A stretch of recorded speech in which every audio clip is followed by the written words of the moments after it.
Welcome to ఎడ్జిటి study circle. ఈరోజు మనం ఈ వీడియోలో వచ్చేసి 6th క్లాస్ సోషల్కు సంబంధించిన 8th లెసన్ అయినటువంటి రాజ్యాలు మరియు సామ్రాజ్యాలు అనే లెసన్కు సంబంధించిన ప్రాక్టీస్ బిట్స్ గురించి తెలుసుకుందాం. ఇక్కడ వచ్చేసి మనం 6th క్లాస్ సోషల్కు సంబంధించిన ఆల్రెడీ ప్రీవియస్ వీడియోస్లలో 7th లెసన్స్ వరకు మనం కంప్లీట్ చేసుకోవడం జరిగింది. ఈరోజు మనం 8th లెసన్ అయినటువంటి రాజ్యాలు మరియు సామ్రాజ్యాలు అనే లెసన్కు సంబంధించిన ప్రాక్టీస్ బిట్స్ గురించి తెలుసుకుందాం. ముందుగా మొదటి ప్రశ్న, సువిశాలమైన రాజ్యాలను ఎలా అంటారు? ఇక్కడ వచ్చేసి సువిశాలమైన రాజ్యాలను ఏమంటారు అంటే సామ్రాజ్యాలు అని అంటారు. నెక్స్ట్ రెండవ ప్రశ్న, చంద్రగుప్తుని ప్రధానమంత్రి. ఇక్కడ వచ్చేసి క్రింద ఇచ్చిన వారిలో చంద్రగుప్తుని యొక్క ప్రధానమంత్రి ఎవరు అంటే కౌటిల్యుడు, అలాగే చాణక్యుడు, అలాగే విష్ణుగుప్తుడు. ఇక్కడ వచ్చేసి కౌటిల్యుడు అన్న చాణక్యుడు అన్న ఇద్దరు ఒక్కరే. చంద్రగుప్త మౌర్యుని యొక్క ప్రధానమంత్రులు ఎవరు అంటే ఇక్కడ ఇచ్చిన పైవన్నీ ఆన్సర్. నెక్స్ట్ మూడవ ప్రశ్న, కౌటిల్యుడు రచించిన గ్రంథం. కౌటిల్యుడు రచించిన గ్రంథం వచ్చేసి అర్థశాస్త్రము. నెక్స్ట్ నాలుగవ ప్రశ్న, చంద్రగుప్త మౌర్యుని కొలువులోని గ్రీకు రాయబారి. ఇక్కడ వచ్చేసి చంద్రగుప్త మౌర్యుని కొలువులోని గ్రీకు రాయబారి ఎవరు అని అంటే ఆన్సర్ వచ్చేసి మొగస్తనీసు. ఇతడు రచించిన గ్రంథమే ఇండికా. నెక్స్ట్ ఐదవ ప్రశ్న, మొగస్తనీసు రచించిన గ్రంథం ఏది అని అంటే ఇండికా. నెక్స్ట్ ఆరవ ప్రశ్న, మౌర్యులలో ప్రసిద్ధి చెందిన పాలకుడు. మౌర్యులలో ప్రసిద్ధి చెందిన పాలకుడు ఎవరు అని అంటే అశోకుడు. నెక్స్ట్ ఏడవ ప్రశ్న, తీర రాష్ట్రమైన నేటి ఒడిస్సా యొక్క పాత పేరు. నేటి ఒడిస్సా యొక్క పాత పేరు ఏమిటి అంటే కళింగ. నెక్స్ట్ ఎనిమిదవ ప్రశ్న, ప్రపంచ చరిత్రలో యుద్ధంలో విజయాన్ని పొంది యుద్ధాలకు స్వస్తి పలికిన ఒకే ఒక రాజు. ఇక్కడ వచ్చేసి ప్రపంచ చరిత్రలోనే యుద్ధంలో విజయాన్ని పొంది కూడా యుద్ధాలకు స్వస్తి పలికిన ఒకే ఒక రాజు ఎవరు అనంటే అదే అశోకుడు. నెక్స్ట్ తొమ్మిదవ ప్రశ్న, దమ్మ అనే ప్రాకృత పదానికి సంస్కృతంలో సమాన పదం. ఇక్కడ వచ్చేసి దమ్మ అనే ప్రాకృత పదానికి సంస్కృతంలో దీనికి సమానమైన అర్థం ఉన్నటువంటి పదం ఏది అని అంటే ధర్మం. ఈ దమ్మ అనేది ప్రాకృత పదము, ధర్మం అనేది సంస్కృత పదం, కానీ ఈ రెండు పదాలకు గల అర్థం వచ్చేసి ఒకటే. నెక్స్ట్ పదవ ప్రశ్న, శాతవాహన రాజులలో గొప్ప పాలకుడు. శాతవాహన రాజులలో గొప్ప పాలకుడు ఎవరు అని అంటే గౌతమిపుత్ర శాతకర్ణి. నెక్స్ట్ 11వ ప్రశ్న, మనుషులకే కాక జంతువులకు కూడా వైద్య సదుపాయాలను ఏర్పాటు చేసిన రాజు ఎవరు అని అంటే ఆన్సర్ వచ్చేసి అశోకుడు. ఇతడు కేవలం మనుషులకు మాత్రమే కాకుండా జంతువులకు కూడా వైద్య సదుపాయాలను ఏర్పాటు చేసిన రాజు. నెక్స్ట్ 12వ ప్రశ్న, రామాయణంలోని రాముని వంశానికి చెందిన వారని వీరు చెప్పుకున్నారు. ఇక్కడ వచ్చేసి ఎవరు రామాయణంలోని రాముని వంశానికి చెందిన వారము అని చెప్పుకున్నారు అని అంటే ఇక్షకులు. నెక్స్ట్ 13వ ప్రశ్న, శాసనాల ద్వారా వర్తమానాన్ని అనగా సందేశాన్ని ప్రజలకు చేరవేసిన మొట్టమొదటి రాజు ఎవరు? శాసనాల ద్వారా వర్తమానాన్ని లేదా సందేశాన్ని ప్రజలకు చేరవేసిన మొట్టమొదటి రాజు ఎవరు అని అంటే అశోకుడు. ఇతడు శాసనాల ద్వారా సందేశాన్ని ప్రజలకు తెలియజేసిన మొట్టమొదటి రాజు. నెక్స్ట్ 14వ ప్రశ్న, ఈ నెంబరు రాతి శాసనంలో అశోకుని కళింగ యుద్ధం గురించి ప్రస్తావించడం జరిగింది. ఇక్కడ వచ్చేసి ఏ నెంబరు రాతి శాసనంపై అశోకుని యొక్క కళింగ యుద్ధం గురించి ప్రస్తావించడం జరిగింది అని అంటే 13వ నెంబరు రాతి శాసనంపై. నెక్స్ట్ 15వ ప్రశ్న, అశోకుని శాసనాలు ఎక్కువగా ఈ లిపిలో ఉన్నాయి. అశోకుని యొక్క శాసనాలు అనేవి ఎక్కువగా ఏ లిపిలో ఉన్నాయంటే ప్రాకృత లిపిలో ఉన్నాయి. ప్రాకృత లిపిలో ఉన్నాయి. నెక్స్ట్ 16వ ప్రశ్న, భారతదేశ జాతీయ చిహ్నం 4 సింహాల గుర్తు అశోకుని ఈ శిలా స్తంభంలోనిది. ఇక్కడ వచ్చేసి మన జాతీయ చిహ్నం అయినటువంటి 4 సింహాల గుర్తు అనేది అశోకుని యొక్క ఏ శిలా స్తంభంలోనిది అని అంటే ఆన్సర్ వచ్చేసి సారానాథ్ శిలా స్తంభంలోనిది.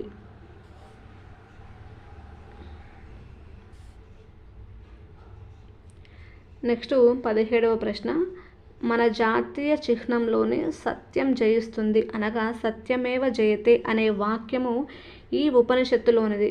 ఇక్కడ వచ్చేసి మన జాతీయ చిహ్నంలోని సత్యం జయిస్తుంది అనగా సత్యమేవ జయతి అనే వాక్యం అనేది ఏ ఉపనిషత్తులోనిది అంటే ఆన్సర్ వచ్చేసి మాండూకోపనిషత్తులోనిది. ఆన్సర్ వచ్చేసి మాండూకోపనిషత్తులోనిది. నెక్స్ట్ 18వ ప్రశ్న, దక్షిణాదిలోని 12 మంది రాజులను ఓడించి తన ఆధీనంలోకి తెచ్చుకున్న గుప్తరాజు. ఇక్కడ వచ్చేసి దక్షిణ భారతదేశంలోని 12 మంది రాజులను ఓడించి తన ఆధీనంలోకి తెచ్చుకున్న రాజు ఎవరు అనంటే ఆన్సర్ వచ్చేసి సముద్రగుప్తుడు. నెక్స్ట్ 19వ ప్రశ్న, ఈ గుప్తరాజు కొలువులో 9 మంది గొప్ప పండితులైన నవరత్నాలు గలరు. ఇక్కడ వచ్చేసి ఏ గుప్తరాజు కొలువులో 9 మంది పండితులైన అనగా నవరత్నాలు కలరు అనంటే ఆన్సర్ వచ్చేసి 2వ చంద్రగుప్తుడు. ఇతని యొక్క కొలువులో నవరత్నాలు అనే గొప్ప పండితులు ఉండేవారు. అలా కాకుండా అష్టదిగ్గజ కవులు ఎవరి ఆస్థానంలో ఉండేవారు అనంటే అష్టదిగ్గజ కవులు వచ్చేసి శ్రీకృష్ణదేవరాయల యొక్క ఆస్థానంలో ఉండేవారు. అలాగే నవరత్నాలు ఎవరి ఆస్థానంలో ఉండేవారు అనంటే 2వ చంద్రగుప్తుని యొక్క కొలువులో ఉండేవారు. నెక్స్ట్ 20వ ప్రశ్న, నవరత్నాలలో ప్రసిద్ధ కవి ఎవరు అనంటే కాళిదాసు. అందుకే ఈ కాళిదాసును ఇండియన్ షేక్స్పియర్ అని పిలుస్తారు. నెక్స్ట్ 21వ ప్రశ్న, గుప్తుల కాలంలోని వాస్తుశిల్ప కళా నైపుణ్యానికి ప్రసిద్ధి చెందిన రాతి గృహలు. గుప్తుల కాలంలోని వాస్తుశిల్ప కళా నైపుణ్యానికి ప్రసిద్ధి చెందిన రాతి గృహలు ఏవి అనంటే అజంతా అలాగే ఎల్లోరా గృహలు. అజంతా అలాగే ఎల్లోరా గృహలు ఇవి గుప్తుల కాలం నాటి రాతి గృహలు. నెక్స్ట్ 22వ ప్రశ్న, భారతదేశంలోని మొట్టమొదటి ఉపగ్రహం ఏది అనంటే ఆర్యభట్ట. నెక్స్ట్ వచ్చేసి 23వ ప్రశ్న, గాయపడిన ముక్కుకు ప్లాస్టిక్ సర్జరీ చేసిన మొట్టమొదటి భారతీయ శస్త్రచికిత్సా నిపుణుడు. గాయమైనటువంటి ముక్కుకు ప్లాస్టిక్ సర్జరీ చేసిన మొట్టమొదటి భారతీయ శస్త్రచికిత్సా నిపుణుడు ఎవరు అనంటే సుశ్రుతుడు.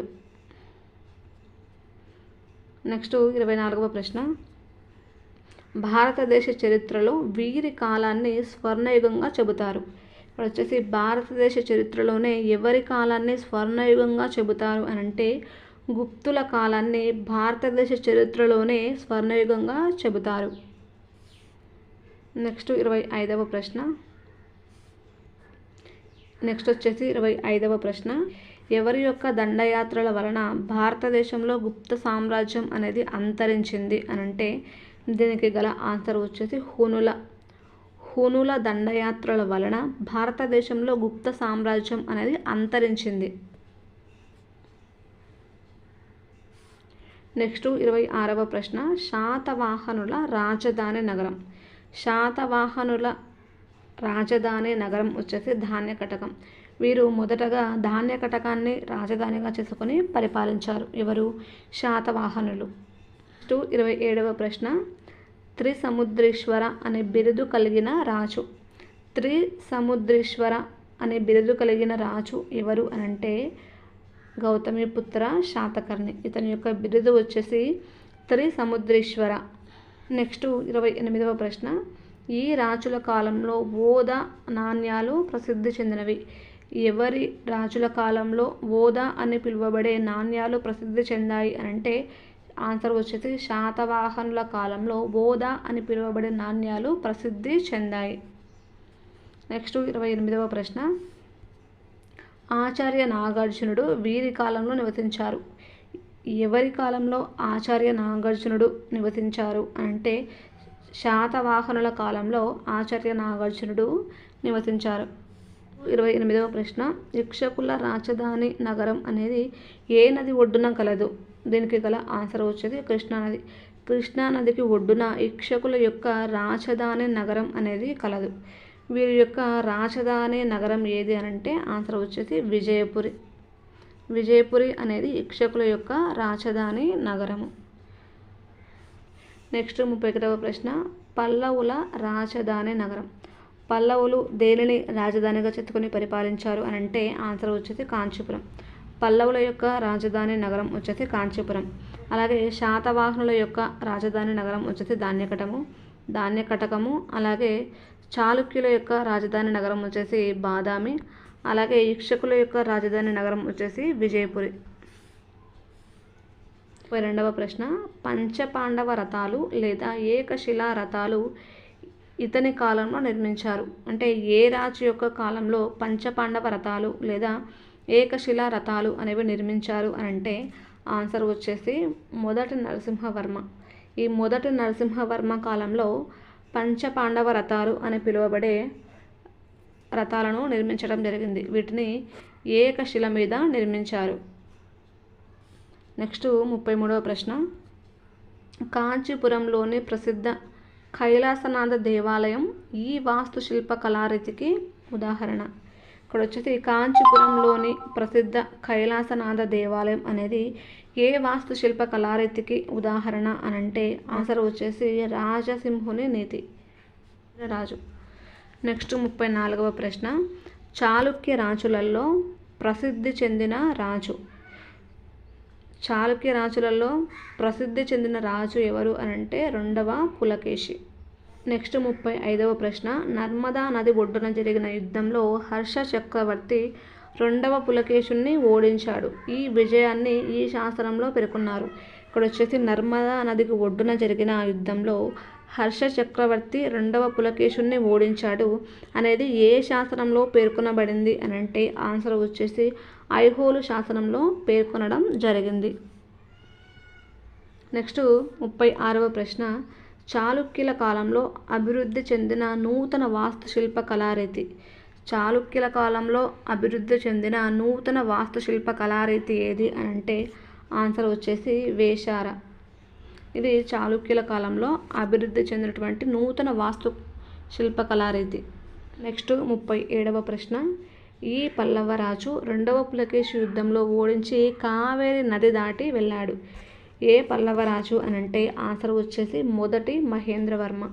నెక్స్ట్ 38వ ప్రశ్న, పట్టడగల్లోని సంగమేశ్వర దేవాలయం ఈ నిర్మాణ శైలిలో ఉంది. సంగమేశ్వర దేవాలయము అనగా పట్టడగల్లోని సంగమేశ్వర దేవాలయము ఏ నిర్మాణ శైలిలో ఉంది అనంటే ఆన్సర్ వచ్చేసి ద్రావిడన్. ఇది ద్రావిడన్ నిర్మాణ శైలిలో ఉంది. నెక్స్ట్ 39వ ప్రశ్న, ఐహోలు శాసనాన్ని తయారు చేసిన వారు. ఐహోలు శాసనాన్ని తయారు చేసిన వారు ఎవరు అనంటే రవికీర్తి. 40వ ప్రశ్న, చాళుక్యుల రాజధాని అయిన బాదామి ప్రస్తుతం ఏ రాష్ట్రంలో కలదు. ఇక్కడ వచ్చేసి చాళుక్యుల రాజధాని అయినటువంటి బాదామి అనేది ప్రస్తుతం ఏ రాష్ట్రంలో కలదు అనంటే కర్ణాటక రాష్ట్రంలో గలదు. నెక్స్ట్ 41వ ప్రశ్న, శాతవాహనులు ఈ దేశంతో మంచి వ్యాపార సంబంధాలు గలవు. శాతవాహనులకు ఏ దేశంతో మంచి వ్యాపార సంబంధాలు ఉన్నాయి అనంటే రోమ్ దేశంతో. నెక్స్ట్ 42వ ప్రశ్న, మహాబలిపురంలోని ఏకశిలా నిర్మాణాలు వీరి కాలంలోనివి. మహాబలిపురంలోని ఏకశిలా నిర్మాణాలు ఎవరి కాలంలోనివి అనంటే పల్లవుల కాలానికి చెందినవి. నెక్స్ట్ 43వ ప్రశ్న, ప్రసిద్ధి చెందిన నాగార్జునకొండ మరియు అమరావతి బౌద్ధ క్షేత్రాలు వీరి కాలం నాటివి. ప్రసిద్ధి చెందిన నాగార్జునకొండ మరియు అమరావతి బౌద్ధ క్షేత్రాలు అనేవి ఏ కాలానికి చెందినవి అనంటే ఎవరి కాలానికి చెందినవి అనంటే ఆన్సర్ వచ్చేది శాతవాహనుల కాలానికి చెందినవి. నెక్స్ట్ 44వ ప్రశ్న, క్రింది చిత్రంలో బౌద్ధ స్తూపం ఏ నగరంలోనిది. ఇక్కడ ఇవ్వబడిన చిత్రం అనేది ఏ నగరంలోనిది అనంటే ఆన్సర్ వచ్చేసి అమరావతి నగరంలోనిది. నెక్స్ట్ వచ్చేసి ఖాళీలను పూరించుము.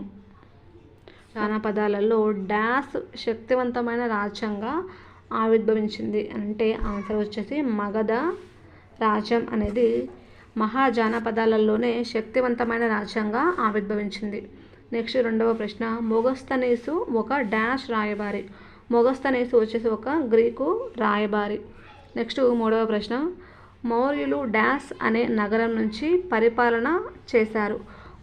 మౌర్యులు వచ్చేసి పాటలీపుత్రం అనే నగరం నుంచి పరిపాలన చేశారు. నాలుగవ ప్రశ్న, డాష్ తర్వాత మగధ రాజ్యానికి అశోకుడు రాజయ్యాడు. బింబిసారుని తర్వాత మగధ రాజ్యానికి అశోకుడు రాజయ్యాడు. నెక్స్ట్ ఐదవ ప్రశ్న, కళింగ రాజ్యం భారతదేశానికి డాష్ తీరంలో గలదు. కళింగ రాజ్యం అనేది భారతదేశానికి తూర్పు తీరంలో గలదు. ఆరవ ప్రశ్న, అశోకుడు అహింసను ప్రబోధించే డాష్ మతం పట్ల ఆకర్షితుడయ్యాడు. అశోకుడు వచ్చేసి అహింసను ప్రబోధించే బౌద్ధ మతం పట్ల ఆకర్షితుడు అయ్యాడు.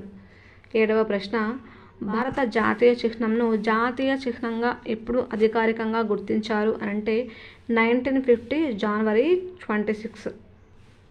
నెక్స్ట్ ఎనిమిదవ ప్రశ్న, అపజయమే ఎరుగని గుప్తరాజు. అపజయమే ఎరుగని గుప్తరాజు ఎవరు అనంటే ఆన్సర్ వచ్చేసి సముద్రగుప్తుడు.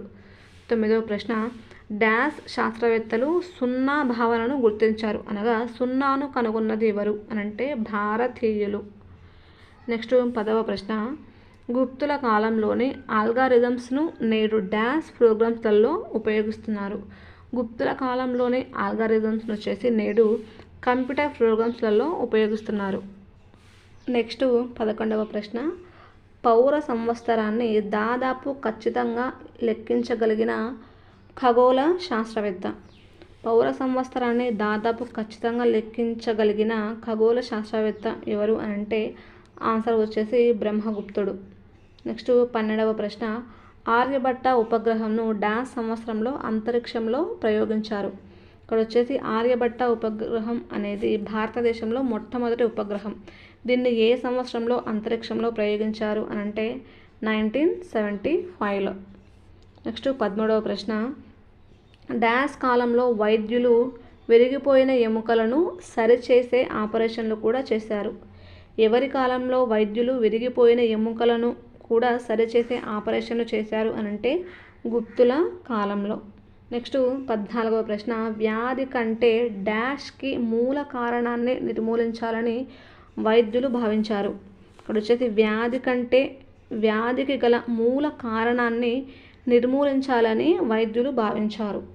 నెక్స్ట్ 15వ ప్రశ్న, భూమికి సూర్యునికి మధ్య డాష్ అడ్డు వచ్చినప్పుడు గ్రహణాలు ఏర్పడతాయని భావించారు.